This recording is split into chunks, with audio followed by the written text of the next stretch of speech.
Welcome to the Rim Break Rodeo. We hope this video helps. You start with safety and measurement. Put on gloves, mask, and eye protection and secure your ladder. Inspect the attic to locate wiring, plumbing, and insulation, then measure current soffit and ridge positions so vent spacing is balanced. Once measured, mark your cut lines on roof sheathing and soffits, and install baffles between rafters to keep insulation from blocking airflow. Make the first small cuts carefully to test clearance, and pause to recheck wiring and joists before enlarging those openings. Now you move to installing the vents themselves, and you'll focus on creating a continuous airflow path. Cut soffit and ridge openings to the manufacturer's dimensions. Ensure edges are straight to seat vents properly.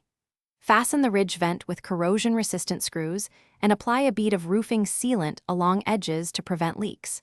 Then secure soffit vents, confirming they line up under the ridge openings so air can travel uninterrupted from intake to exhaust. Make sure baffles hold insulation back for clear soffit airflow.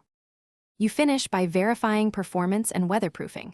Perform a smoke or fog test to confirm intake to exhaust airflow, and adjust if motion is weak or uneven. Replace roofing material and shingles around the ridge vent, seal flashings, and caulk any small gaps to prevent leaks. If airflow is low, make sure baffles aren't blocked, soffit vents aren't obstructed, and insulation hasn't shifted. One key troubleshooting tip is to check for closed or painted-over soffit vents, which often silently kill intake. Thanks for watching. Consider subscribing if we helped you.